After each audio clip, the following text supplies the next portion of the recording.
Hi there, Stampers. Today we'll be creating this really beautiful, simple, elegant thank you card. I was just so wowed by the flower made with the 5-petal punch, and I think you will be too. Let's get started. I'll show you how to do it.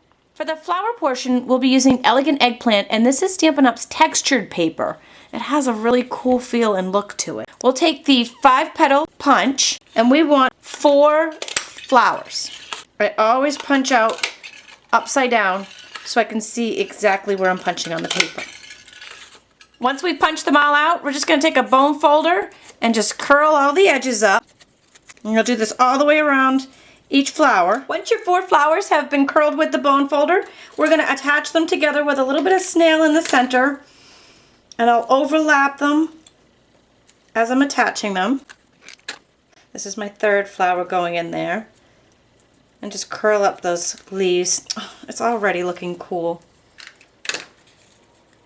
Now my 4th flower that I'm attaching now, I'm going to take the 5 petals of that and actually fold them right in to the center.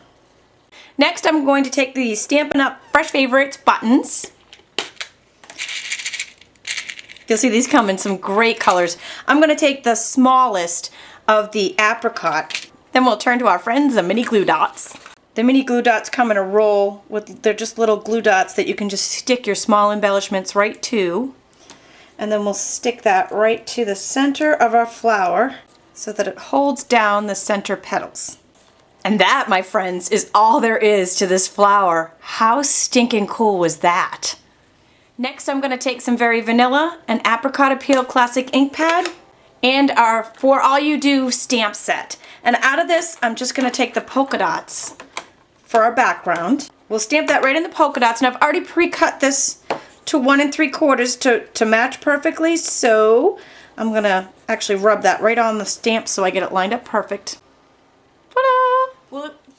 For our card base, we're going to take a full 8.5 by 11 sheet of Craft Naturals cardstock, and we're going to cut it in half the long way. So I'm cutting it 4 1/4 inches. So our card will be 4 1/4 by 11. Fold that in half. Back to our trusty rusty bone folder on that one.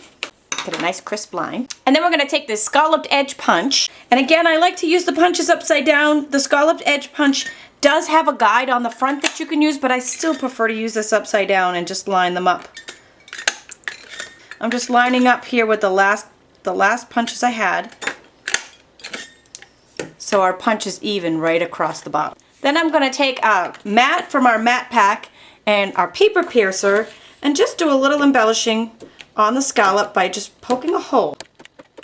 Next I have a 1 inch by 4 1/4 sheet of Apricot Appeal that I'm going to attach underneath our scallop border. Okay, I've attached some snail on the back side of the scallops. I'm going to line up the Apricot Appeal right here, fold the card down, give it a little pressure, and voila, we have a perfectly lined up bottom. We also have a hair of an overhang, so I'll just take my craft and paper scissors and trim that right up. Next, we're going to take our Very Vanilla piece and just stick that right up into the upper center. Next, we will attach our beautiful flower right in the center. I'm going to take the snail and stick it right on the center of the Very Vanilla panel and just give it a little bit of pressure.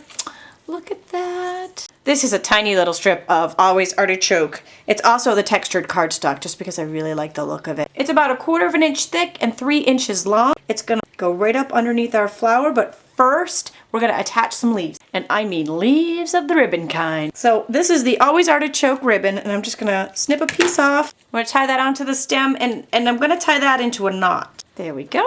Then we'll just take our scissors and trim off the edges. Isn't that the cutest little leaf you've ever seen? Back to our friends, the mini glue dots. We're just going to stick the backing of our stem to a couple mini glue dots and stick that right up underneath the flower. Oh, so cute. And our very last step is the greeting, the thank you. Elegant Eggplant ink pad. Ink her up, stamp her down. And that is all there is to this beautiful card. I'll be making a bunch of these to have on hand. This card was actually given to me as a thank you card. As you can see, I just changed out the colors of it.